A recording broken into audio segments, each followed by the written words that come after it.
La visualisation, l'imagerie mentale et l'hypnose sont des sujets fascinants.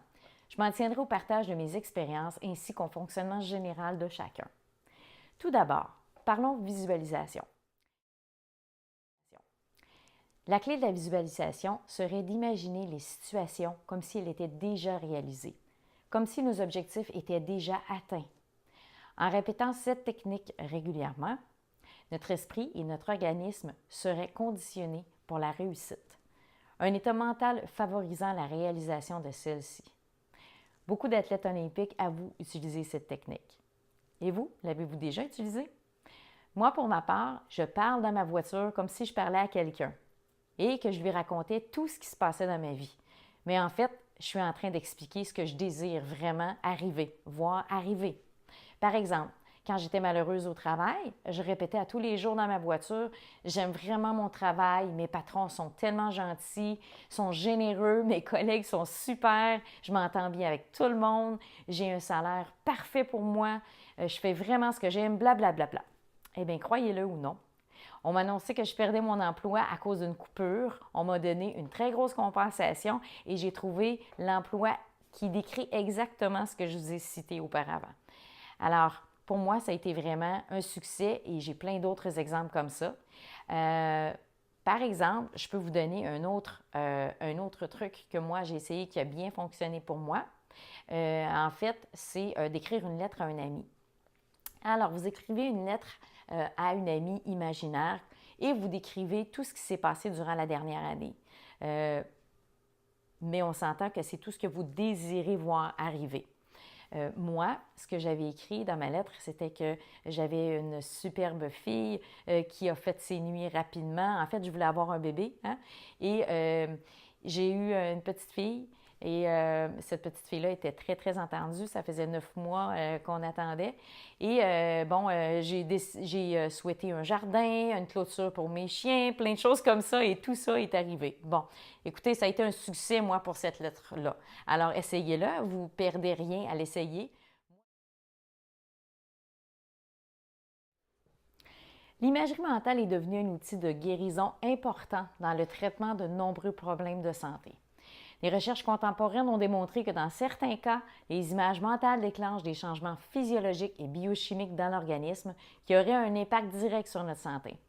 Cette technique serait également susceptible de mettre en lumière les causes d'une maladie, de trouver des moyens de se soigner ou encore de résoudre divers questionnements intérieurs.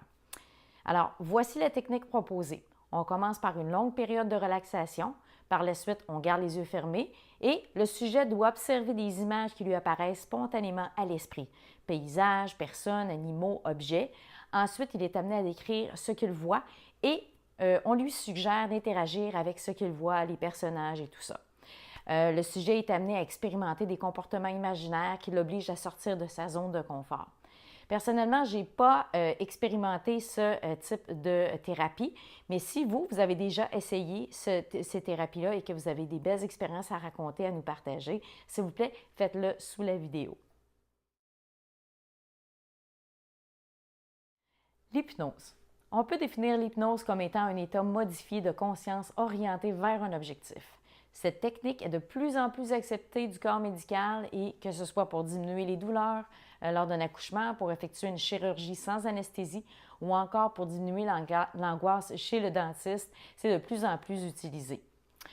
Pour ma part, je suis allée faire une séance d'hypnose afin de vous partager mon expérience, mais aussi pour satisfaire ma curiosité. Le but, redémarrer mon pancréas. On ne sait jamais. Voici comment la séance s'est déroulée. Tout d'abord, on m'invite à m'allonger et à prendre des grandes respirations. Ensuite, j'entre dans une phase de relaxation à l'aide des indications de l'hypnotiseur. Par exemple, détendez vos jambes, elles deviennent lourdes, etc. Ensuite, on nous invite à imaginer une barque confortable sur l'eau et de s'y laisser porter. C'est alors qu'il demande au subconscient de prendre la place du conscient afin d'y faire une inscription, une programmation. Pour ma part, à partir de ce moment, je n'entendais plus rien, comme s'il chuchotait. Ensuite, on m'a amené à me réveiller, soit à sortir de cette hypnose-là. Mais soit dit en passant, on n'est jamais dans un état de sommeil. On est toujours éveillé et en pleine conscience de ce qui se passe. et à moins d'être dans un spectacle de Mesmer où il serait normal de dormir pendant l'hypnose, vous êtes toujours censé être en état d'éveil.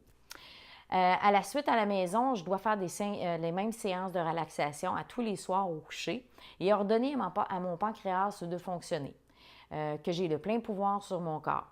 Voilà, je viens de commencer, alors si ça fonctionne, je vous écris ces coordonnées et puis vous pourrez aller profiter de cette séance-là.